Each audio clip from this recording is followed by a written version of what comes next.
Que Dieu notre Père et le Seigneur Jésus-Christ vous accordent la grâce et la paix. Amen.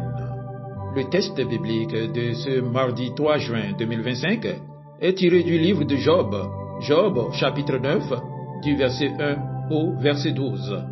Le thème de ce jour est le suivant: Incline-toi devant la toute-puissance du Seigneur. Prions.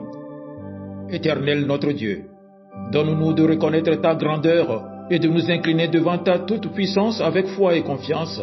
Seigneur, éclaire-nous par ton esprit pour que ta parole ne soit pas seulement entendue, mais qu'elle transforme nos pensées, nos craintes, nos vies. Par Jésus-Christ, la parole faite chair, nous te prions. Amen.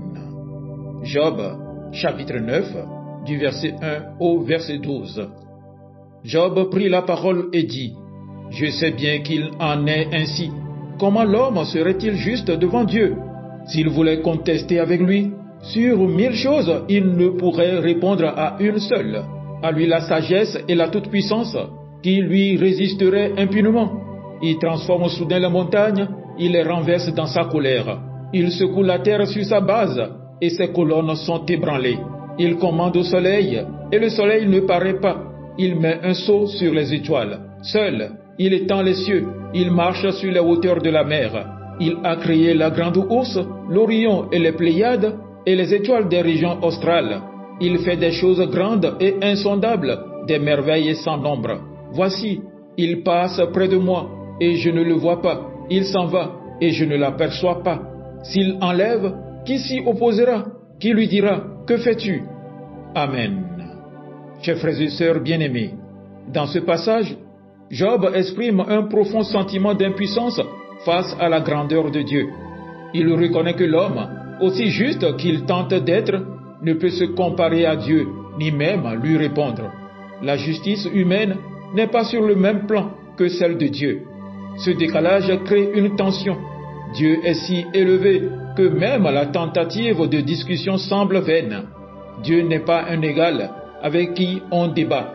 Il est le Créateur souverain. Job décrit Dieu comme celui qui agit sans que personne ne puisse l'empêcher. S'il enlève, qui s'y opposera? Cette phrase exprime la souveraineté absolue de Dieu.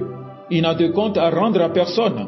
Cela peut paraître déroutant, mais c'est aussi profondément rassurant. Dieu est libre et rien ne peut le contraindre ou l'égarer. Bien-aimé, ce n'est pas que Dieu est injuste. Non, c'est que sa sagesse dépasse la nôtre. Il voit ce que nous ne voyons pas. Il sait ce que nous ignorons. Et parfois, oui, cela nous dépasse. Le message central de ce texte est un appel à l'humilité. S'incliner, non par peur, mais par une conscience profonde de notre petitesse face à la grandeur divine. Cette humilité n'est pas une faiblesse, mais un acte de foi. Elle consiste à reconnaître que Dieu voit plus loin que nous, qu'il agit au-delà de notre compréhension et que sa puissance est infinie, mais aussi pleine de sagesse.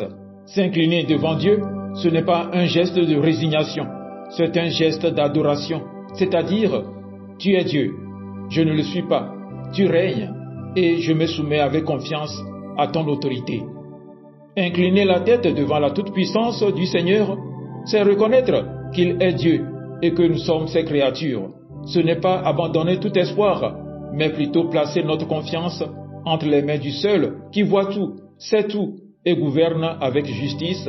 Comme Job, nous pouvons ne pas comprendre tout ce qui nous arrive, mais comme lui, nous pouvons dire: il fait des choses grandes et insondables, des merveilles sans nombre. Amen. Paisible journée à vous tous.